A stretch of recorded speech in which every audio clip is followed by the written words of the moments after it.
We got a big but kind of bittersweet update from Larian on what's to come for Baldur's Gate 3, essentially their last patch. Or is it? First, the patch will be coming in September, 11 months after the launch of the game, launched in August of 2023.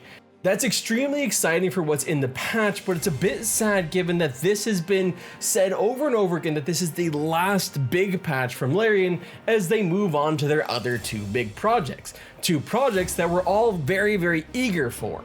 But there's one little part at the end of this announcement, one little part that's actually giving me a bit of hope.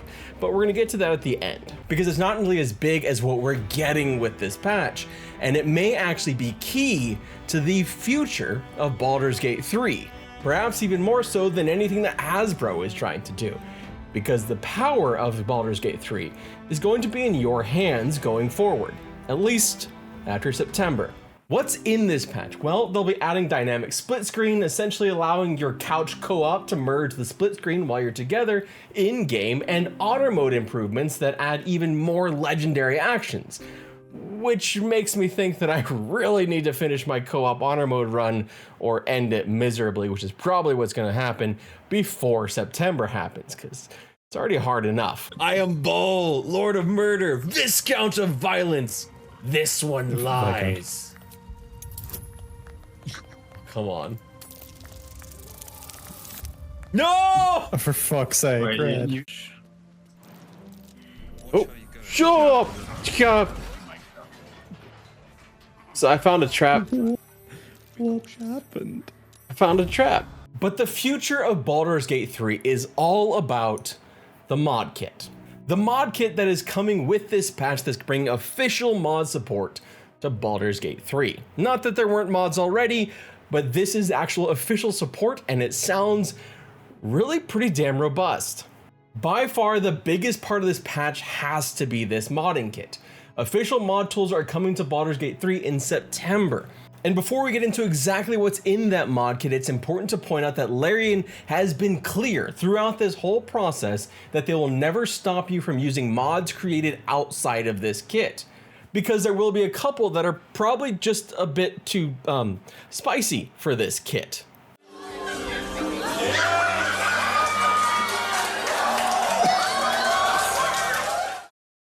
The official mod kit instead is about improving compatibility while also adding a lot of tools for modders to use while being less script focused. You'll essentially get two choices for modding, one through BG3 and one through other sources. But perhaps largest of all, through mod.io, it means that mods from the official kit can be used by console players as well, not just PC, even if the mod tools themselves will only be on PC.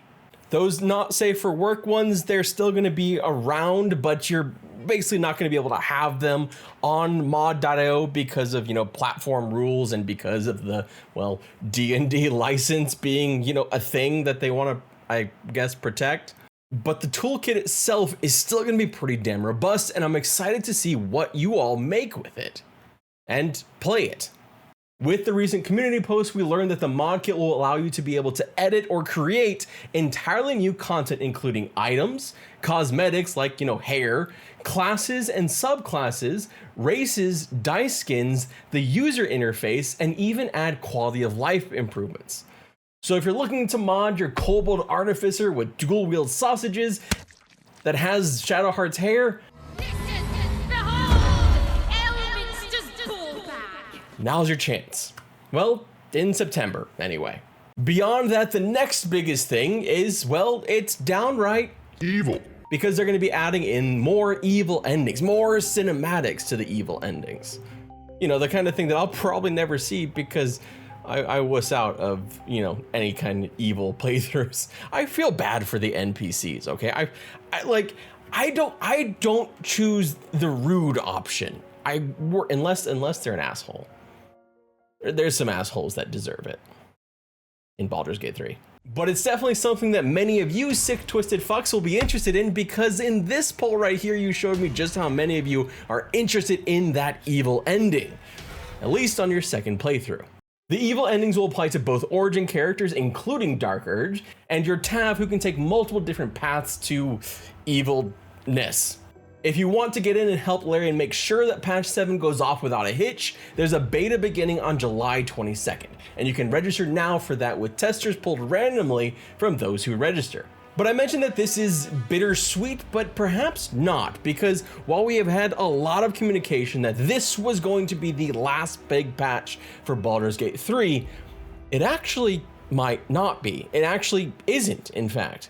At the end of the Baldur's Gate 3 community post, they actually talk up a few more pretty big things they want to add, and that some of them are heavily requested community features.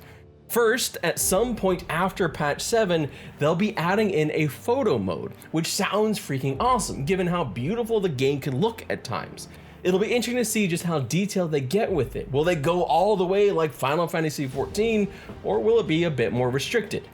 But damn, get ready for your Twitter and Threads feeds to look flooded with awesome character screenshots once this goes live from the very creative Baldur's Gate 3 community. They'll also be working on adding crossplay to the game, a huge bonus given how much fun multiplayer can be in this game. If you haven't tried multiplayer yet with your friends, I highly recommend it if they can get crossplay working. That expands the number of people you can play with, just in case, they weren't on PC or on PS5 or Xbox. Finally, they'll be working on other things like gameplay tweaks, quality of life improvements, bug fixes, and performance optimization. They're not quite done yet. But I think it's safe to say that patch 7 may be the last big content patch, and it's hard to overstate how big this patch will be with the official mod tools and the evil endings coming in. The mod tools especially have insane potential to expand this game far beyond where it currently is, with as passionate as this community can get. This game is now being handed off from Larian, in a sense, to us, to people that are talented with mods, to people that have ideas, to people that will create things. And it looked like a lot of the mod tools will be a good way to get started. So if you're interested in modding, I don't think there's a better time to try and get into it. You have the great mod toolkit coming from CD Projekt Red with the Red Kit for Witcher 3, and now you're getting this mod toolkit for Baldur's Gate 3, an official mod toolkit. So if you have something you want to try, go try it. But if it's the evil endings that are the most engaging for you on this patch, the thing that you are looking for most, so you can take your dark urge and just do some absolutely heinous shit, well, take your twisted ass over to this video right here, because this is all about evil RPG playthroughs. My name is Redwood Flynn, thank you so much for watching, and I hope you have a wonderful day, and I cannot wait to see what you make in Baldur's Gate 3.